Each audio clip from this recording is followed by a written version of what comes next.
Para aumentar el bono de la pobreza y así facilitar la reelección de Rafael Correa, el gobierno prepara su 10ª o 11ª, ha habido tantas, reforma tributaria. Un experto en el tema, asambleísta, el ingeniero Rafael Dávila, de la provincia de Loja, está hoy aquí en la República.es. ¿Cómo es, ingeniero? Buenos días. Buenos días, Jorge, muchas gracias. ¿Qué va a pasar? Efectivamente, es la 10ª reforma tributaria, lo cual no abona en la línea de generar un ambiente propicio para invertir, para trabajar, para producir. Le estamos haciendo permanentemente cambios al esquema tributario del país. Y sobre todo esta reforma, a ver, dos cosas quisiera decir. La una, que la propuesta de subir el bono de 35 a 50 dólares, creemos que esa es una propuesta válida. No nos oponemos a que el bono suba. La gente siente un enorme nivel de pobreza en el Ecuador, un enorme nivel de pobreza. Hay muchísima gente desempleada en el país, a pesar de que las cifras oficiales quieren ocultar la realidad.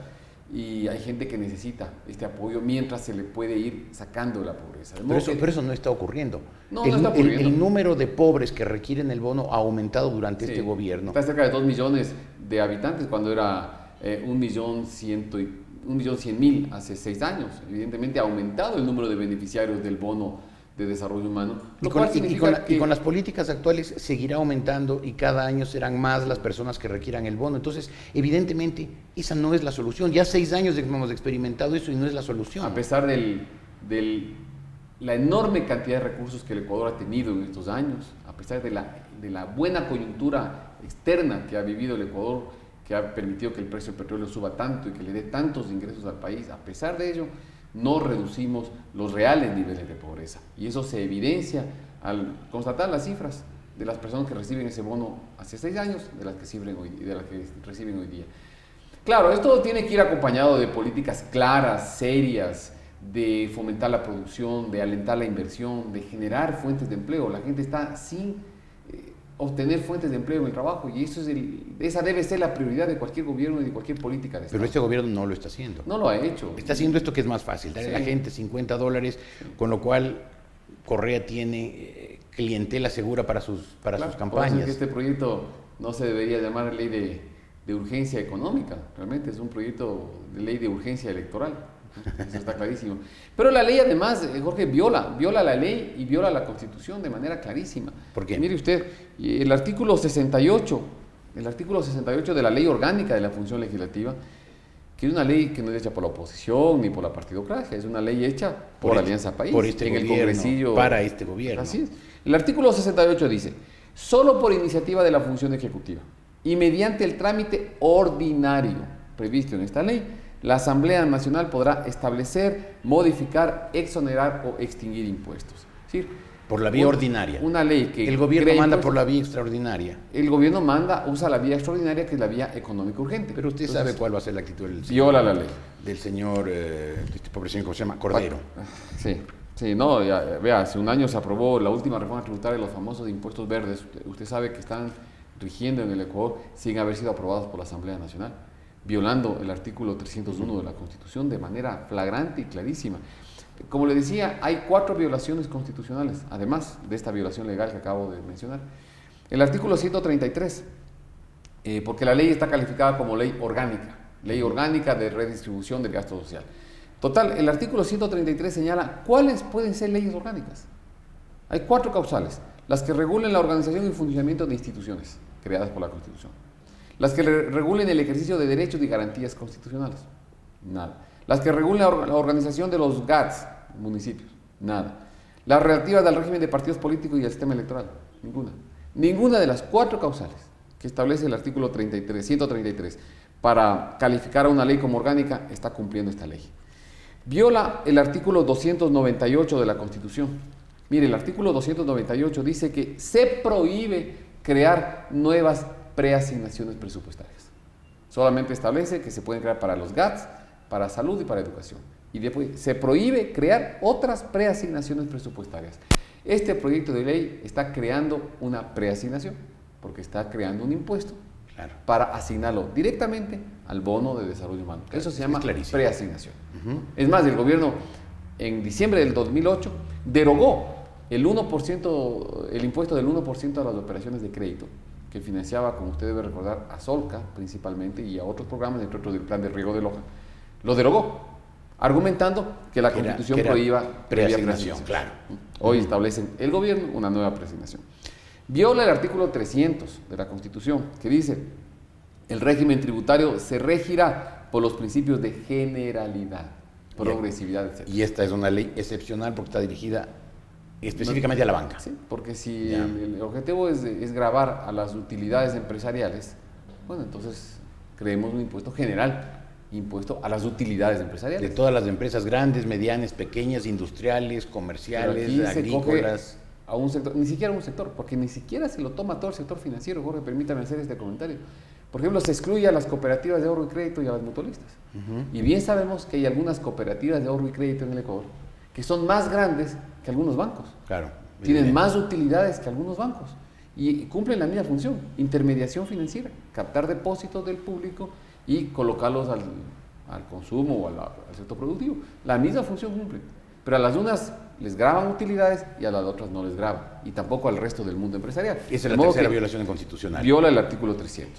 ¿Y la última? Y viola el artículo 301, que dice: solo por iniciativa de la función ejecutiva y mediante ley sancionada por la Asamblea Nacional se podrá establecer, modificar, exonerar o extinguir impuestos. El gobierno establece un impuesto en este proyecto de ley del 3% a los ingresos gravables de la banca, pero dice que el presidente de la República podrá modificar el impuesto entre el 1 y el 3% de acuerdo a las circunstancias de cada banco. ¿Sí? La ley intenta darle al presidente de la República la facultad de modificar ese impuesto del 3% a los ingresos gravables, lo cual no puede ser. La Constitución solamente le faculta a la Asamblea Nacional. A la Asamblea y a la mayoría que tiene Alianza País le va a importar muy poco o nada esas violaciones constitucionales. ¿Tienen los votos para aprobarlo? Vamos a debatir con fuerza, con argumentos.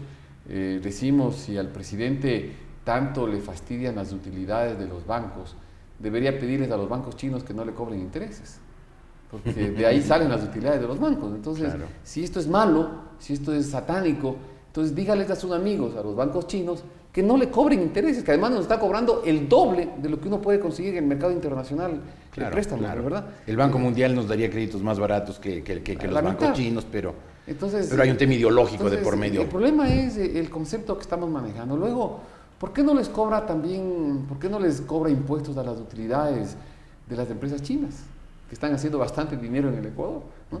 O a las telefónicas, o a las mineras, o a las petroleras, o a las constructoras, o a tantas empresas que hoy por los altos ingresos petroleros han hecho mucho dinero? Entonces es una ley con dedicatoria, una ley dedicada a un sector específico, a una parte de un sector económico del país. ¿Usted está defendiendo a la banca? No, de ninguna manera, porque he empezado esta entrevista señalando que yo respaldo el incremento del bono. Es más, he presentado propuestas alternativas para financiar ese incremento. El gobierno gasta 350 millones de dólares en publicidad, en promoción, en difusión, en publicaciones. Eso es prácticamente $1 millón por día. Así en propaganda, en crear la imagen del señor Correa. Así es. O sea, usted dice, en vez de seguir gastando tanto en propaganda para el gobierno y para el señor Correa, debería dedicarse eso a la banca, al bono. Al incremento del bono. Y dejarle intactas las utilidades de la banca, ¿no son excesivas? Finalmente, bueno, si las utilidades son excesivas, debería incrementar el impuesto a la renta. Ajá. Plantea un incremento en el impuesto a la renta. ¿Qué es el impuesto a la renta? Pero para todos. Pero para todos. No solo para la banca. ¿Qué es el impuesto a la renta? El impuesto a la utilidad. Claro. ¿Qué es la renta? La renta es la ganancia de una empresa, de una persona en su actividad económica. Entonces, el impuesto a la renta es el impuesto a las utilidades. Entonces, si el presidente cree que en el Ecuador hay mucha gente que está ganando mucho dinero, tiene que subir el impuesto a la renta, pero de manera general, para todos los ecuatorianos, para todas las empresas, para todos los sectores. Lo otro es discriminatorio. Lo que pasa es que subir el impuesto a la renta, y ya está en 35, el tope, desalentaría aún más la inversión. Bueno, es que todas las reformas tributarias desalientan la inversión. Es decir, el presidente quiere financiar el bono. Muy bien, encontremos de dónde lo financiamos. Yo insisto que hay un enorme rubro que está destinado a publicidad, a promoción del gobierno, porque hay otro rubro en el presupuesto del Estado se llama pasajes y viáticos al interior del país. Suma $120 millones. Impresionante. Cuando en el 2011 eran 40 millones, que además es bien alto, pero en el 2012 sube a $120 millones. En pasajes y viáticos de funcionarios al interior públicos del país, de funcionarios del Estado. de funcionarios públicos. De funcionarios del gobierno, en Impresionante. definitiva. Entonces, un presupuesto que hoy está sobre los 30.000 millones de dólares, que hoy el gobierno está gastando más de 30.000 millones al año. Financiar 300 millones que cuesta el incremento del bono es del 1% del gasto del Estado. Eso se puede financiar fácilmente moviendo 2 o 3 partidas presupuestarias, ¿no? Pero, claro, aquí lo que hay es el deseo de vengarse de un candidato presidencial que proviene del sector de la banca. Entonces, como él propuso el incremento del bono, le castiguemos a él y de paso a todos sus colegas. Entonces, les castiguemos a todos los banqueros, castiguémosles poniéndoles más impuestos, ¿no? Y es evidente que hay cientos de miles, cerca de 2 millones de ecuatorianos que necesitan alguna ayuda porque no tienen trabajo, porque no tienen horizonte. Pero, ¿no sería mejor invertir toda esa plata en generar una estructura económica, dinámica, productiva, eficiente, que genere trabajo duradero en vez de la dádiva del bono? Lo que pasa, Jorge, es que esta es la reflexión racional. Y la política no es racional, sino emocional. Hay muchas cosas en política que son necesarias. Yo le digo una cosa, primero el bono, hay que decirle a la ciudadanía, el bono no lo creó el actual gobierno, el bono lo creó el gobierno de Yamil Maguad, lo subió el gobierno de Gustavo Noboa, lo subió Lucio Gutiérrez, lo subió Correa, de modo que primero es falso que el actual gobierno intente apropiarse de ese bono. Ya se apropió. Segundo, ese bono, pero no es correcto. La gente en este momento se acuerda del bono y se acuerda de Correa y siente que le debe gratitud a Correa, porque han sido 6 años de una propaganda machacona y eficiente que ha taladrado muchas memorias y ha taladrado muchas conciencias. En todo caso, cumplimos la obligación de decirle la verdad a la gente, ¿no? Este es un bono que nació en el año 98 y que además siempre tuvo el objetivo y el propósito de que sea temporal, mientras la gente va saliendo de la pobreza. Sí, la gente que está en extrema pobreza, que está en una situación durísima, que no puede comprar bienes elementales para su subsistencia, reciba esta ayuda del Estado. Yo creo que eso no es malo, siempre y cuando esto esté acompañado de una política perseverante, seria, responsable, pero eso es para lo que sacarle falta. a la gente de la pobreza. Y ha faltado siempre, ya Sin tiene duda. casi 15 años el bono. A Maguad ya se le dijo, en vez de invertir en esto que suena clientelar, que suena propagandista del gobierno, mejor genere una estructura económica dinámica, eficiente, productiva, que dé trabajo duradero, bien remunerado a la gente, que le respete su dignidad. Han sido 15 años que gobierno tras gobierno se empeñan en el bono porque el bono les da votos. No soluciona los problemas de pobreza, pero da votos a los gobernantes. Sí, yo diría que de alguna manera a la gente que está en extrema pobreza, este bono es una ayuda valiosa. Yo no quiero cuestionar porque no creo que sea conveniente cuestionar, porque además creo que a la gente sí le ayuda. Pero repito, si solamente, el error está en creer que solo con el bono le estamos sacando de la pobreza a la gente, y eso es lo falso. A la gente hay que darle trabajo, hay que darle empleo, hay que alentar al sector productivo, hay que capacitarlo, hay que tecnificar para que la actividad agrícola sea rentable, mejoren las condiciones económicas, y le vamos retirando el bono porque le hemos incorporado a una actividad económica que le da posibilidades de sostener a su familia y a su hogar. Esto es lo que se debería hacer. Pero claro, vamos de tumbo en tumbo. Yo reitero, que son 6 años en que el país ha tenido enormes ingresos petroleros, como nunca antes en la historia de la República. Ese dinero bien manejado, con políticas adecuadas, hoy le tendrían al Ecuador cerca del primer mundo. Estoy convencido que el Ecuador podría estar cerca del primer mundo hoy día con políticas adecuadas. Lo que no han habido es políticas serias, políticas responsables, lo que ha habido es demagogia, lo que ha habido es lamentablemente una obsesión del presidente de la República de mantenerse en el poder. Claro. Cuando el poder tiene que ser una herramienta para servir a un país, no el fin mismo de la política. Pero el gobierno ha hecho del poder el fin mismo de la política. Concentrar poder, mantenerse en el poder. Si hubiera la prioridad de servir al Ecuador, no tendríamos esa desesperación porque alguien le puede ganar una campaña electoral. La desesperación porque alguien hizo una propuesta de la cual yo me creo dueño, ¿no? Si el presidente comprendiera que el poder debe ser pasajero, que el poder debe ser para servir a la sociedad, y luego el Ecuador de siempre, el Ecuador permanente, tiene que tener políticas estables en el tiempo, otro sería el Ecuador. Pero hemos priorizado la demagogia, hemos priorizado ese afán de concentrar poder, de y sobre todo de eternizarse. Correa quiere quedarse el resto de su vida. Y por eso la desesperación del presidente de pedir votos para la lista de asambleístas.